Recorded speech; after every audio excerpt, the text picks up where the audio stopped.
He's Jamie Hunt. He's Pat Heath. And we are back in the ESP Berlin showroom. This time we're going to give you a lesson in the style of Def Leppard and particularly 80s rock guitar layering in tones and production.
So this track then, moderate kind of driving tempo in A, great for rock guitar. Lots of open strings and works really nicely with palm muting and kind of dynamic gain controls. For sure. Yeah. So do you want to give us an idea of the main phrase? Because I kind of fit things around that, so yeah. If you give us the foundation. Yeah, it fits around this open A chord, so A power chord's great. And what we're doing is kind of pumping on the A.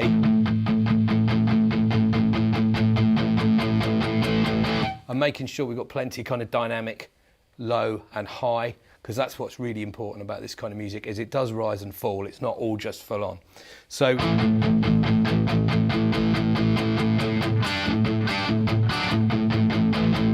is the first phrase I'm playing, and that's basically a G power chord up on the D and G strings. But I'm dropping the bottom note of the power chord down a semitone, and that creates a D major chord, all right?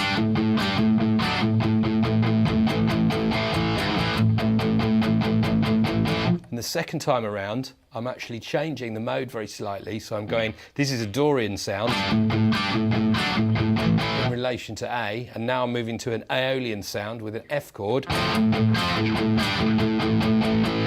So all in all, that gives a really kind of moody vibe to the track. So I'll just play that all the way through.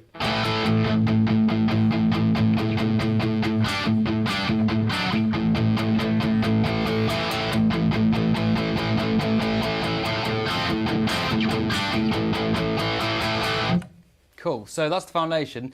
Like Pat said, there's plenty of room for dynamic range and variety, so I don't want to come straight in with a second guitar part over the top, because then dynamically I've kind of really cornered ourselves and limited where we can go. So to let that build and breathe, I'm just coming in initially with high power chord stabs just on the downbeat. So I'm taking like an open A chord, moving it up 12 frets, and then instead of using like the open string that you get here, put in the 17th fret on the first, second string there, underneath my the same notes here. So you get those notes doubled, and then sliding out. So you just get this really bright, piercing stab of that chord, and then backing off again, so that you get all that space. You can. In the meantime, though, I was on the fifth chord of A. Should we play those together? Yeah. Those two. It's really orchestrated. 1, 2, 3, 4.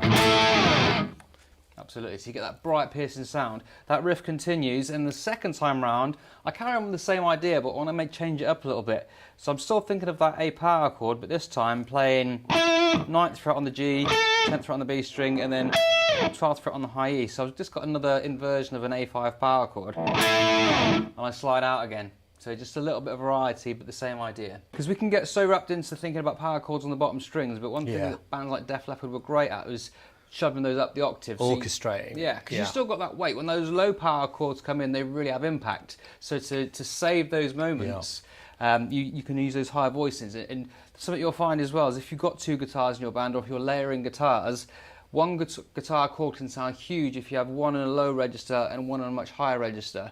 And it just opens it right out, and it changes the characteristics that we associate with a power chord. So I go for that F power chord here, and just move it up 2 frets to get my G. So to reinforce Pat's phrase, I just add in that little change. When it goes to the G to the D change, I take my G power chord idea up the neck again, drop that lower note down exactly as Pat did, so it's just the same thing but up an octave. The next time round, I wanted to create variety again. I don't want to come straight in because there's plenty of songs still with power chords and doubling everything up. So to create another layer of interest and variety, I've gone for natural harmonics. So this time round, as Pat's playing that riff round, that little melody. I'll just do that. Yeah. I'll play that part. So here I come.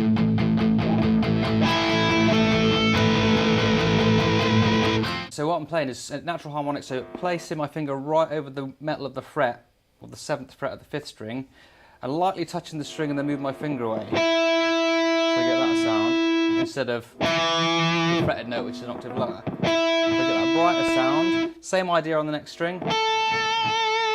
And then to create that lower note, I kind of physically move up the neck, but the sound goes lower. I go for the 12th fret on the B string. I'll just let those three harmonics overlap each other. Add some bar in there. So yeah, great varieties. So all these little things. Later on in the song, I'll come in and double up that riff. Yeah. But for now, we largely put that together from jamming, really, playing around the chords, around the ideas, and we picked out the best bits that kind of felt. It wasn't really preconceived. There were some ideas that came out and we picked the best ones. It's all about creating mood and atmosphere, but saving that weight for later in the song. So, main riff. During this part, I suppose we call this the chorus. This is the main body of the riff where the tempo really picks up, drummer comes in, bass player's running, it starts to sound really exciting, and we can start to busy it up a little bit. So it's the kind of same theme around the A. We stick with that. It's the driving force of the track.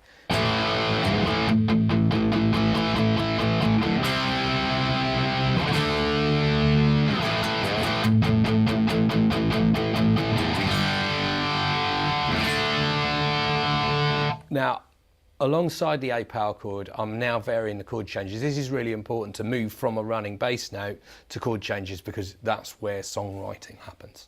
This is where people get excited and vocalists come in and it starts to feel like an actual song rather than just sitting on an A note. So I've used classic chords that fit around or with an A chord, and that's a C5 to a D5 with a little bit of vibrato, so it sounds very kind of Steve Clark, Phil Collins, and very rock. It makes it a bit more lively, doesn't it? Makes it a bit more lively, a bit more exciting. Then back to the standard bluesy kind of rock riff on the A. You're actually pulling off on the G a little bit there as well to give it a blues feel. But the second time round I'm playing open chords, which gives it a variety of harmony there.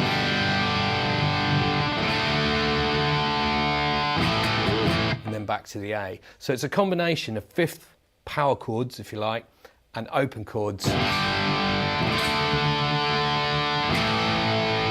where it's the kind of riff that probably would have been written on an acoustic guitar first, wouldn't it? Or maybe in a rehearsal. Single guitar sound. Yeah, single guitar sound. Cool, so that's my part, and where did you go with that after? So from there, basically, I'm taking that idea that now I want to open up and thicken up those chords, but I don't want to just play in the same register. I want to go back to that that method that I mentioned earlier of taking a power chord sound and really expanding upon it. So here I'm going to take the same chords that Pat's playing, but I'm playing at the 7th fret of the 4th string, 9th fret of the 3rd string, 10th fret of the 2nd string, so I'm getting my A power chord there, and I'm just moving it and then using that open 5th string underneath it. And then to add some variety in it, I just kind of keep moving between like G to A to get a bit more movement in there, so you get a little bit of shape. So that's really thickening up the foundation that Pat's come up with. But when it gets to the C to the D power chord change that he's playing, again, I don't want to double that. I want to create textures and variety and just things that crop out and catch your ear. So to play, I'm playing the same voicings pretty much of the C to D. I'm descending through those notes, but to add kind of that little texture to it, I'm palm muting. Move between the two. It's kind of like a Van Halen type very idea, much isn't so, it? Yeah. Start on the C, and then back to the riff again. So that's what I'm playing over that. Then you obviously change to the G to the D. Yeah, the open chords. Yeah. Yeah. So when you go for that big sound, again, I want to play somewhere else. I'm playing in this kind of 5th to 7th fret region. So I take my G power chord here, which you've mentioned already. Keep arpeggiating through the notes, but with that palm muting again. And then to get the D, I'm going to just shift 2 notes. I'm going to move the note on the B string down 1 fret, and then the note on the D string, 4th string, down 1 fret as well. That nice first inversion D. So we're still playing the same harmony, isn't it? Yeah. But in a totally different way. Should we play those parts together? So with those palm mutes, we go from the riff into that. Cool, yeah. 1, 2, 3, 4. So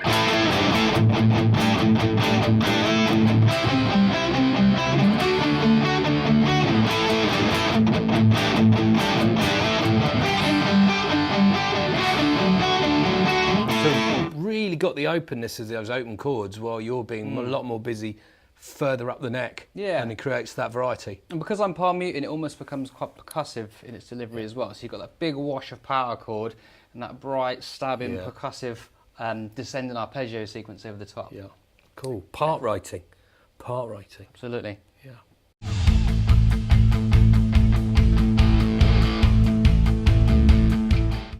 Awesome. So the middle section, we had a breakdown, traditionally known as a breakdown, and this is really where I used this kind of lowest dynamic point, because the snare drum came out and we wanted it to kind of really just be a bass drum and bass guitar pulse, and I was kind of playing this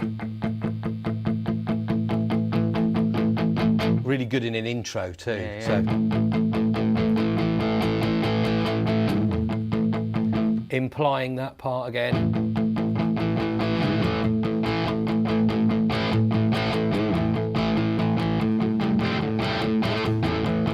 And you can kind of play around with ideas there, can't you, in a live situation especially. Well, the thing is, because whenever you bring a dynamic right down, that's when an audience really listening, because something's about to happen. Yeah. When your band is at full volume, an audience can generally relax and just kind of move to the track and get into it because it's there. You know, you've already brought them to that point. But when it brings it right down, it's like, what's coming next? Where's this going? So often, if you want to draw an audience's attention in, bring that dynamic right down, rather than take it louder, do the opposite. Yeah. And now, if you think about the shape that we've created so far, we've got an intro here, a midsection that gets exciting and comes right to here, and then we've brought it right back down to here again. So we've got room to make our ending big now, because we haven't just gone up and stayed up. Because if you can't go any louder than your second section, then the rest of your song can only be a disappointment, because it can't go any louder than that. So we did vary it. We had a half-time feel on the drums.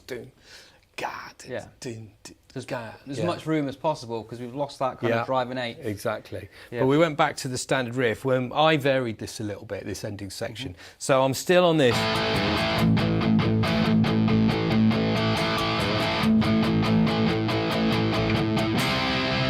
Now this time round, I actually dropped the bass note from the chord and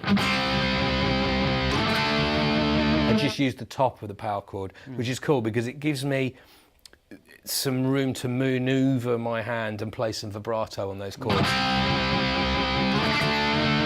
which is attitude, isn't it? It's injecting the attitude into, so rather than it now becomes all about attitude, all right, and that will come through in the recording. So alongside that, when I came to that part again, I varied it.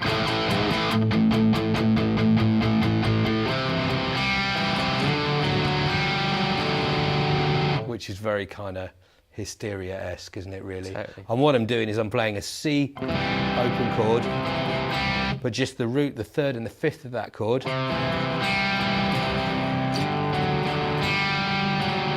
which is a very common guitar manoeuvre, isn't it? Sure. Up to a D major shape, and that actually just basically brings in the ninth of that chord. Yeah, that open sound just keeps those chords gelled together, Yeah. continuity between one and the next. Another variety of harmony and another variety of technique to use there. For sure. And apart from that, the only other thing I'm adding in is the turnaround, which is the very ending, which is an old blues move, isn't it? But really? it just surges that progression into another cycle, doesn't it? If you take that out, it can get quite stale quickly, where you've heard a cycle of progression going round and round and round, and then you kind of feel like you don't need to hear it again. But when you hear something like that happen, it's like, oh yeah, play it one more time. I mean, it's still...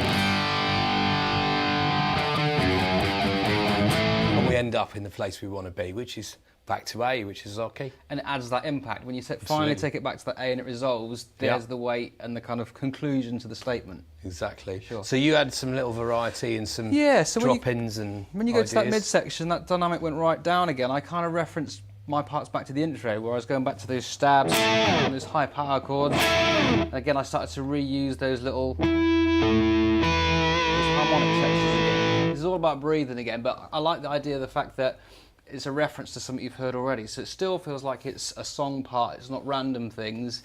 There's little things that you're hearing reference from earlier in the track that come back. So there's themes and ideas that are kind of planted in your mind that we've done earlier on. People want to hear things again. Music is about repetition and as well as variety. Yeah, it feels like it should be there when it comes back the second time. So don't be afraid to repeat things, because that's how we latch onto songs, repetition. That's how we learn a chorus, because the refrain goes round and round, or that riff that you hear come back again and again. So repetition is a great thing. Yeah.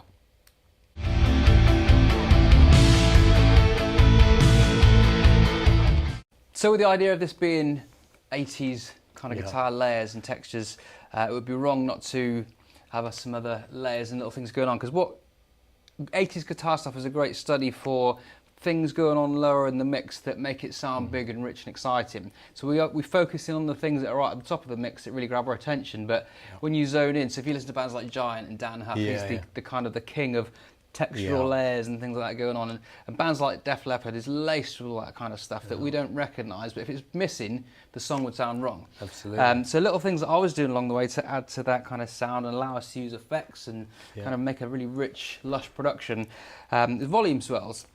So as the kind of intro sequences are going by and there's room for different things, just a case of finding certain notes with the volume pedal, hitting the note, and the key to this is that you have to strike the note before you need to play it, before you need to hear it, and the volume comes in when you would naturally feel like you should be playing it. So you almost have to be ahead of yourself in the song and allow the volume from your foot to be the downbeat of like your pick when you should strike the note.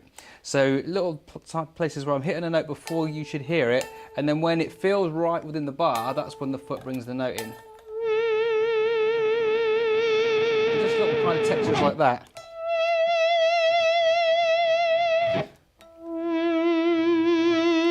Now the pedal's really useful when you want to use the bar. Yeah. Because if you're not using the bar, you can use the volume control. But obviously if you're here, it foot's vital, isn't it? Sure. Because I'm tending to start the vibrato with the bar before I even bring the volume up, so that texture, that shape, so that sound that I want to offer is already happening from the kind of the lowest dynamics. So if I play a note on this 12th fret here, my volume off on the guitar, there's a already started. So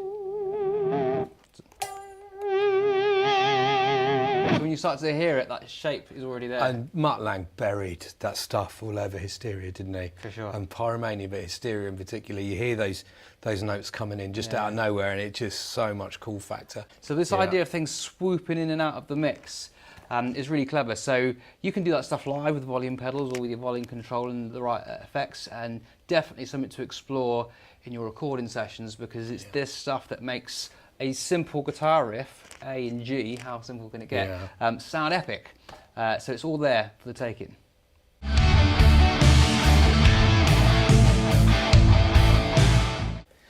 So to sum up, Pat, if you was Yeah. to wrap up and say, right, these are the things that you must do Right. to get your 80s production and layering going Yeah. on, how Well, do the you- characteristic things, it's kind of a driving bass line, really. Now, whether that's on guitar or on your bass, but this kind of 8 notes. doom, doom, doom, doom on a bass. yeah. That's a given. You can have big toms in there if you're going for the drum production. But the important thing is that a lot of this stuff is written from blues ideas and open chords. So